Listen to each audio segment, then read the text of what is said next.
It's a fun spot to open up a coffee shop because it's one of the busiest bus stops in Salzburg, right outside the door. University is next door. The Mozartplatz is just 50 meters away. So we have a combination of regular people who go on and off the bus and work nearby, and all the university students, they come and use us. Well, my name is Stubberud. I'm Norwegian and moved to Salzburg 10 years ago to take part in opening this coffee shop. In 2010, this was the idea, to start a coffee shop, sell beans and show extractions and preparations of coffee and try to serve the best coffee possible. So the place you can trust on that we're always here, we're always open and serve good coffees. And then traveling directly from there to Norway, to the Norwegian one. And in Norway, they were just starting to realize the seriousness of Corona. So I was at a big food fair in Norway, thousands of people present, eating food, drinking, and socializing. And we all understood this is getting too serious. This was the first week of March. And then the country locked down just as I was leaving. The day after, they cancelled and closed down everything. So on the 16th of March, we knew that also Austria would close down all gastronomy, everything, right?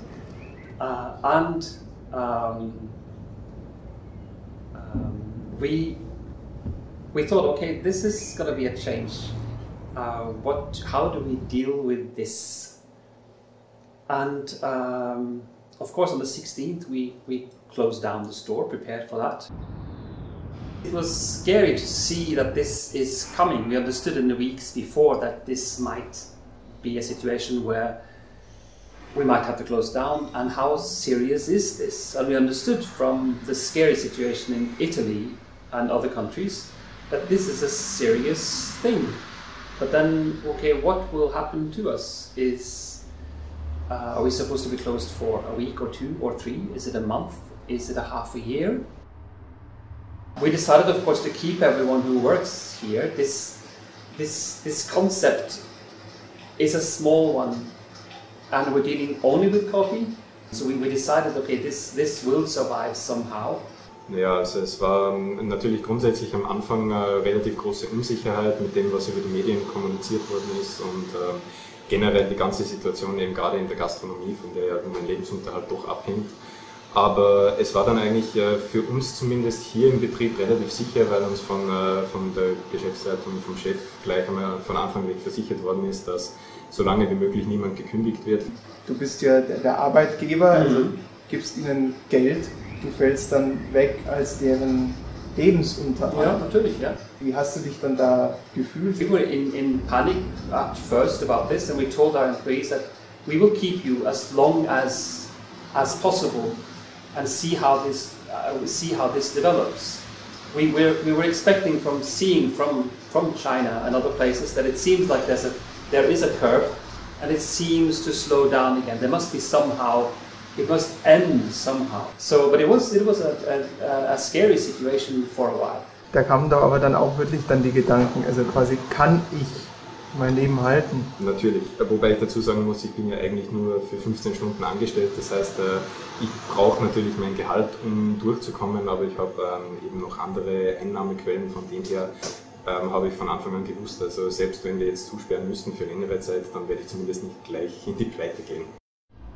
So I thought, okay, the cafe will somehow survive. We hoped.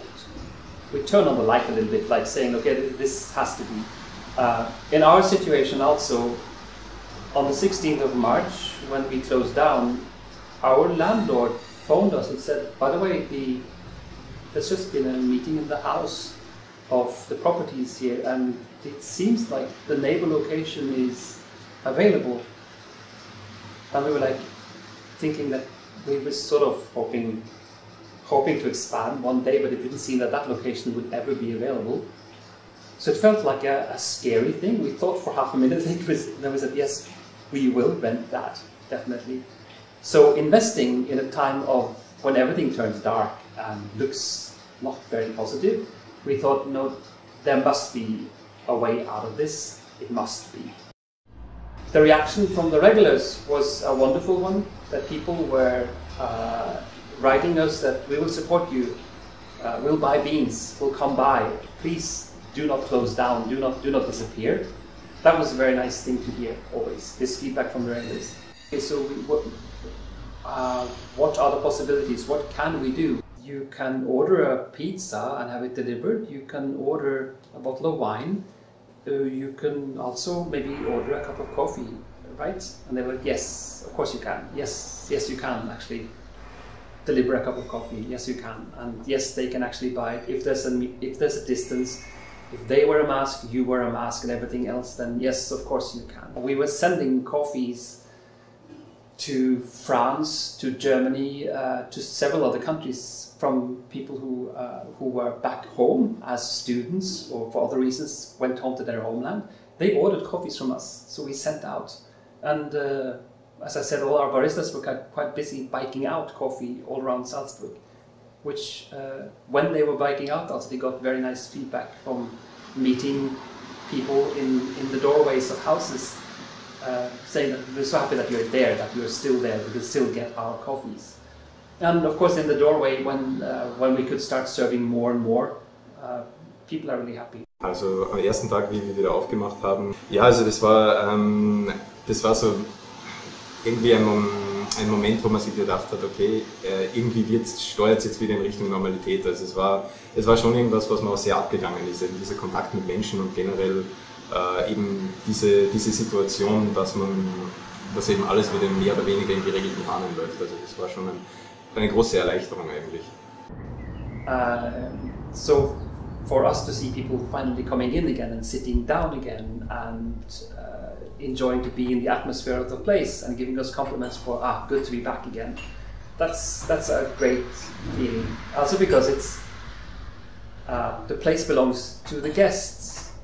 The regulars have been here longer than the baristas working here. They've been here for 9 years, many of them. And for them it is their living room for some minutes or half an hour every day. They come here for that cup of coffee, for the newspaper, and to meet someone.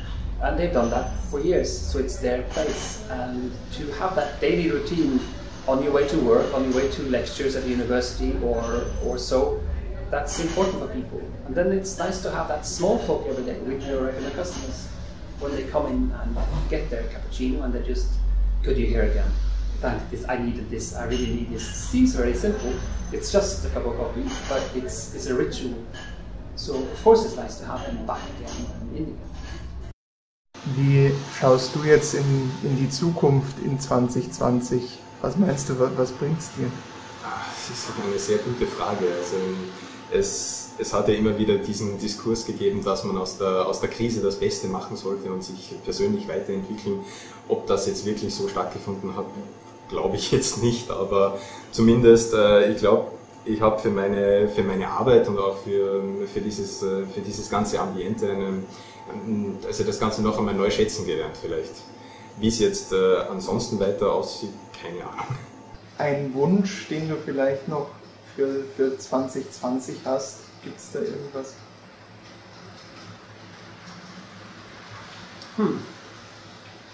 That we get back to hugging each other again, because it's the social distancing is a good thing when there is an aggressive virus out there, but I think human beings need physical contact too, and we need to shake hands and give each other hugs again, definitely. So I hope we're not that afraid. I hope we are that we can touch each other again now. So.